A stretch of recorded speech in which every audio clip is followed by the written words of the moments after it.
The moment my brother laughed at me across the conference table, I didn't flinch. I just looked down at the document in front of me, a single sheet of paper, 43 words, requesting my signature. And I thought about the storage unit in Glendale where I'd kept my winter coats for 3 years because my apartment didn't have a closet big enough. I thought about that on purpose, to keep myself from smiling. Clara. My brother's voice had that particular edge it always got when he wanted something and expected to get it without effort. We've been waiting. The entire conference room was watching me. 11 people around a mahogany table on the 14th floor of a building that still had my grandfather's name engraved in marble above the entrance.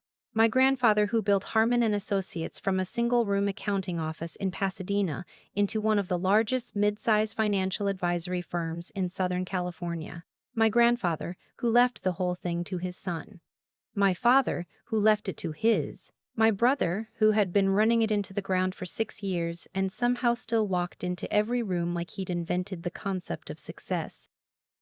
"Take your time," said the woman sitting next to him. That was my sister-in-law, Diane. She said it the way people say things when they mean the exact opposite. Soft voice, harder eyes. She was wearing a cream blazer and her hair was perfectly blown out, and she'd never once in 7 years of marriage asked me a single question about my work. I set my pen down on the table. I didn't pick it up again. Let me back up. Let me tell you how a person ends up sitting across from the two people who dismissed her entire existence, holding all the cards and choosing, very carefully, when to show them. My grandfather started Harmon Associates in 1981 with a borrowed desk and a client list of exactly 4 people. By the time I was born, it was a real firm. 30 employees, a good reputation, steady institutional clients. By the time I was 10, it was something people in certain circles actually knew about. My father, Robert, was not a bad man. He was a comfortable one. He stepped into what his father built and maintained it reasonably well for 15 years. He was better at golf than strategy, better at relationships than vision, but the business was stable and the clients were loyal, and that was enough. My brother Marcus was 31 when my father handed him the operational reins. I was 24, 2 years out of USC with a finance degree and a job at a mid-tier investment firm downtown where I was quietly outperforming people twice my age. Nobody asked me about the business. That's not bitterness talking. That's just what happened. Marcus was the son, the firstborn, the one who'd been brought to client dinner since he was 16. I was the daughter who'd studied finance because I was genuinely good with numbers, not because anyone expected me to do anything with Harmon specifically. When my father sat us both down in the living room of the house in San Marino and told us he was stepping back, he looked at Marcus the whole time. I was there physically. That was about it. I didn't say anything. I drove home to my apartment in Koreatown, opened a bottle of Trader Joe's wine and sat with it for a while. Then I started making plans. The apartment thing is important context. For 3 years, anyone who knew me socially, friends, acquaintances, the occasional date, understood that I lived in a small one-bedroom in Koreatown with a cracked bathroom tile I kept meaning to fix and a parking spot that required a 17-point turn to get into. I drove a 2017 Honda Civic with a dent in the rear bumper from a parking garage in Culver City. I dressed fine, not impressively. Target blazers, some things from Macy's clearance. I brought my lunch to work 4 days out of 5. I was, by every visible measure, a reasonably competent young woman, doing okay but not exceptionally. That was the point. What nobody knew, not my coworkers, not my friends, and certainly not my brother, was that I'd been quietly building something else entirely for 4 years. It started as a side project, almost an intellectual exercise. I'd been analyzing Harmon's financial statements obsessively since Marcus took over old habit, or maybe something more like compulsion, and I could see what was happening before it became obvious. Client retention was softening. 2 of the firm's 3 largest accounts had renewal clauses coming up in 2024. Marcus had restructured the advisory fees in a way that looked efficient on paper but would create a cash flow problem within 18 months. He was also spending money on the wrong things. A full office renovation in 2022 when the lease was up for renegotiation anyway. A strategic consultant, I use the term loosely, who was essentially a friend of Diane's with a nice website. The firm wasn't failing yet, but it was the kind of slow softening that accelerates. I knew what that looked like. I'd spent 2 years at my downtown firm watching a mid-size fund bleed out in exactly the same pattern before the principals finally admitted it. So I did something. I opened an LLC in Delaware. Quiet, clean, nothing with my name in the obvious place. I started buying. Not Harmon stock. The firm wasn't publicly traded, but the firm's outstanding commercial paper, some old structured notes my grandfather had issued to a few original investors, things that had been sitting dormant for years because nobody at Harmon had thought to look at them. I was meticulous. I was patient. I used a financial advisor I'd met through a former colleague, a quiet woman in her 60s named Patricia who operated out of a small office in Pasadena and had no connection to anyone in my family's orbit. Patricia didn't ask a lot of questions. She was very good at her job. Over 4 years, with every dollar I could move without touching my visible life, I built a position. I want to be clear, this was entirely legal. Everything I purchased was available for purchase. I disclosed what I was required to disclose. I simply did it quietly, through entities that didn't obviously trace back to me, in amounts that didn't trigger the thresholds that would have put me on anyone's radar. Marcus had access to the same information I did. He just wasn't looking. The first time I understood that he genuinely didn't see me as a threat was Thanksgiving 2023. My parents' house in San Marino. My mother's cooking, which is one of the few things in my family that has always been purely good. My father at the head of the table, older now, slower but still himself. Diane's parents visiting from Phoenix. Marcus holding court. He was talking about a competitor acquisition, a smaller firm in Orange County that Harmon had been eyeing. It was a reasonable strategic move. I'd actually run the numbers on it 6 months earlier, out of habit, and concluded the valuation they were likely being quoted was 15% too high. I said this? Not aggressively. Just as a thing I knew, offered into the conversation. Marcus looked at me the way you look at someone who's handed you the wrong item. Not angry. Just faintly surprised that you tried. The advisor on that deal has been in the industry for 30 years, he said. I think they know how to value a firm. Advisors get paid when deals close, I said. That's a different incentive than knowing the right number. My father changed the subject. Diane asked my mother about the sweet potato recipe. I ate my dinner. Afterward, helping my mother with the dishes, she patted my arm. You're so smart, sweetheart, she said. It was kind. It meant nothing. I drove home down the 110 and I thought, okay, fine, we'll do it this way. By the spring of 2025, I had accumulated enough of a position between the structured notes, the secondary paper I'd bought from two of the original limited partners, and a quiet arrangement with a former board member who was tired of Marcus and willing to convert his advisory shares, that I held, through my LLC and its subsidiaries, a controlling economic interest in Harmon Associates. Not majority voting rights, not yet. That was the next step, and it required a specific trigger. The trigger came in August. One of Harmon's two remaining major clients, a regional pension fund that had been with the firm since my grandfather's era, quietly notified Marcus of their intent not to renew. The contract was worth $2.3 million annually. Losing it would force a real reckoning with the firm's overhead structure. Marcus's solution was to raise cash by liquidating some of the firm's legacy assets, including a package of shares held in trust that my grandfather had structured specifically to keep control of the firm within the family. To liquidate them, he needed the agreement of the secondary beneficiaries. One of those beneficiaries was me. He called me on a Tuesday afternoon. Friendly, casual, like we talked all the time. Hey, we need to do a little housekeeping with some of Grandpa's old trust assets. Nothing complicated. I'll have the paperwork sent over. What assets? I asked. Just some legacy shares. They're basically symbolic at this point. The attorney will walk you through it. I said I'd look at the paperwork. I looked at the paperwork very carefully. The shares were not symbolic. They were one of the last remaining pieces of the original governance structure. Voting shares. Specifically, that my grandfather had set up as a check on exactly the kind of decision Marcus was trying to make. Signing them over wouldn't just help Marcus raise cash. It would remove the last formal obstacle to him doing whatever he wanted with the firm. I called my own attorney. A woman I'd hired 18 months earlier, specifically for this moment, who knew everything. Then I called Patricia. Then I called Marcus back and told him I had a few questions. He scheduled the meeting for a Thursday. I arrived at the Harmon offices, the renovated ones, the ones with the herringbone floors and the new reception desk and the espresso machine that cost more than my monthly rent, at 9 in the morning. The building still had my grandfather's name above the door. The conference room was full. Marcus had invited the firm's outside counsel, 2 members of the advisory board, and Diane, who had no official role but was always present for things that mattered to Marcus. There was also a junior associate I didn't know, a young man who kept his eyes on his laptop and whose job was apparently to take notes. It was, I realized immediately, designed to feel like a proceeding, like something official and inevitable that I was simply a participant in, not a party to. Marcus was at the head of the table.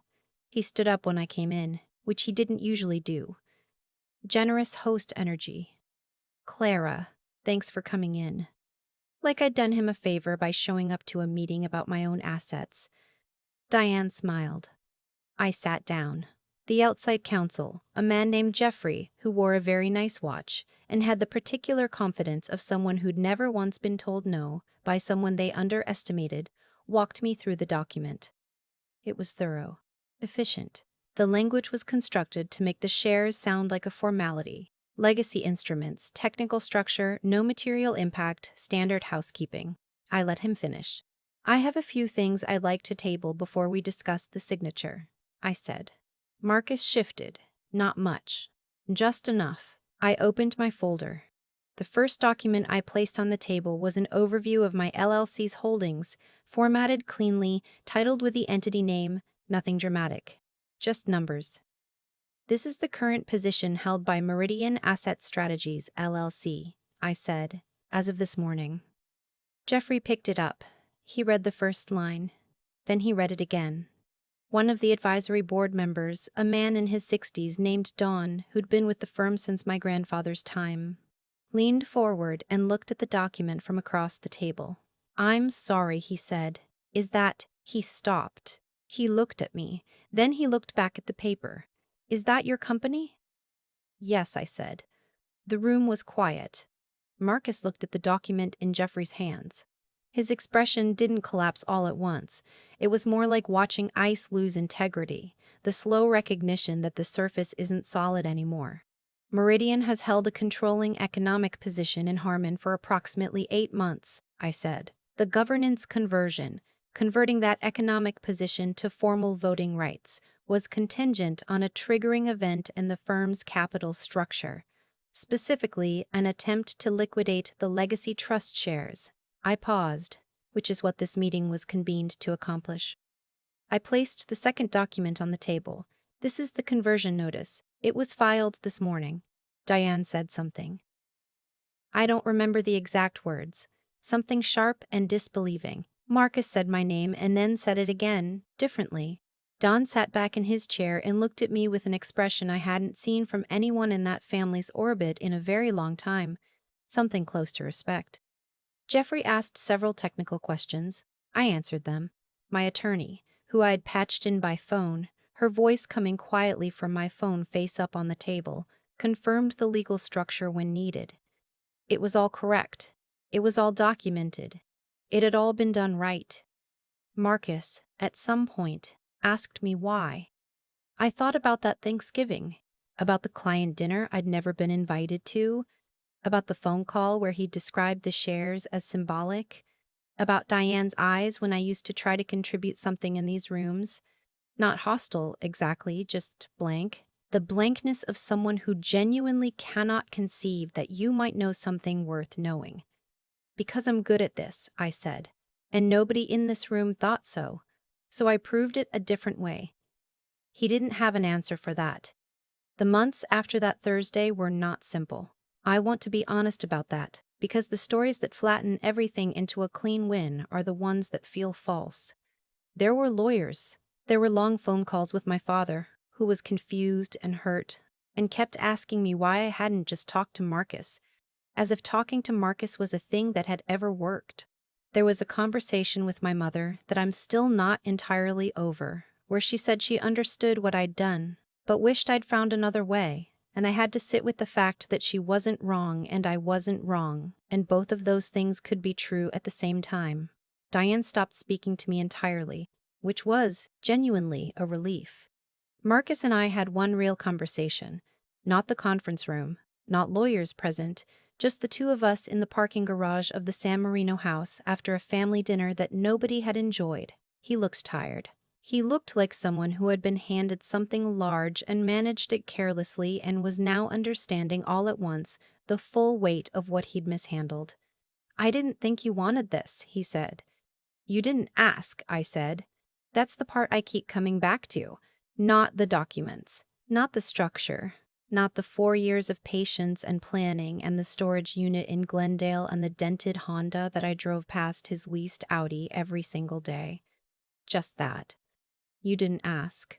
There's a version of the story where I'm triumphant, where I walk out of that conference room with my grandfather's firm in my hands, and it feels like the ending, like the music swells and the credits roll. And there was a moment, I won't pretend otherwise, when Jeffrey read that first line and Marcus's face did the thing it did, where I felt something settle in me that had been tense for a very long time. But then you go home to your apartment. The tile in the bathroom is still cracked. You eat leftover Thai food and you call your best friend and you try to explain what happened and she says, "Oh my God," about 8 times, and you laugh, and that's good, that's real. The firm is still the firm. The work is still the work. The clients need real service and the structure needs to be rebuilt, and there are 17 employees who had nothing to do with any of this, and whose paychecks need to be reliable, and that's what I actually spend most of my time on now. I kept my apartment for another 6 months before I moved. Not because I had to. Because I'd lived there honestly and I didn't want to pretend those years were just a costume. They were real. The civic, the budget, the careful choices. That was how I built what I built. You don't discard the tools that made the thing. I drive something nicer now. I have a closet. The bathroom tile is fixed. My grandfather's name is still above the door. I go into the office most mornings before anyone else arrives, and I stand in the lobby for a minute before I get on the elevator, and I look at it. Harold J. Harmon. The letters are dark bronze, a little worn. He built it from nothing, and then it passed to people who thought it was their birthright, and then it found its way to someone who understood that you earn a thing or you don't deserve it. I think he would have liked me. I think, if someone had asked him, he would have asked me first. People ask me sometimes if I regret how long it took. 4 years is a long time to be quiet. 4 years of Target blazers and leftover Thai food and a dented Civic and a bathroom tile I kept meaning to fix. 4 years of sitting at family dinners while Marcus talked and my father listened and Diane's eyes went blank every time I opened my mouth. I don't regret a single month of it. Here's what I've come to understand. Not as some lesson I read somewhere, but as something I lived through and had to figure out the hard way. What you do when nobody's watching is the only thing that actually matters. Marcus built his version of success in front of an audience. Every decision he made with other people in the room. The renovation, the consultant, the client dinners, all of it performed. All of it for the benefit of looking like someone who belonged at the head of the table. I built mine alone. In spreadsheets at 11 at night, in phone calls with Patricia from a Pasadena office that nobody in my family had ever heard of. In patience, which sounds passive but isn't. Real patience is active. It's daily. It's choosing not to react when every instinct you have is screaming that you've been wronged. That's the part about integrity that I think gets misunderstood. People treat it like a personality trait, like something you either have or you don't. But I think integrity is closer to a practice. It's the choice you make when the easier thing is available. Marcus could have asked me what I thought about the firm. He could have looked at the numbers himself. The information was right there. The choice not to look. Not to ask, that wasn't ignorance. It was a kind of arrogance that compounds over time, the way small financial errors compound. Eventually the bill comes due. And the intelligence piece, I want to be careful here because I don't mean raw intelligence, the kind you're born with. I mean the willingness to keep learning past the point where you think you already know. I was wrong about things during those 4 years. I misjudged one of the limited partners and had to rebuild that relationship from scratch. I overcomplicated a piece of the structure early on and spent 3 months untangling it. Being smart didn't protect me from those mistakes. What protected me was being willing to sit with the mistake, figure out what I'd missed, and try again without drama. The resilience part is the simplest to explain and the hardest to actually do. It's just continuing. That's it. Thanksgiving after Thanksgiving. Phone call after phone call. Driving past my brother's leased Audi in the same dented car. Every single day, and not letting the gap between where I was and where I was going become a reason to stop moving. Dom looked at that document across the conference table and said, "Is that your company?" And in that moment, I felt something I hadn't expected. Not triumph, exactly. More like recognition. Like the version of myself who sat in that Koreatown apartment 4 years earlier and made a decision finally got to meet the outcome. Clara didn't win because she was lucky. She won because she was consistent when consistency felt pointless, careful when carelessness would have been easier, and honest with herself about the work, about what she was actually building and why. That's the whole story. The rest is just details.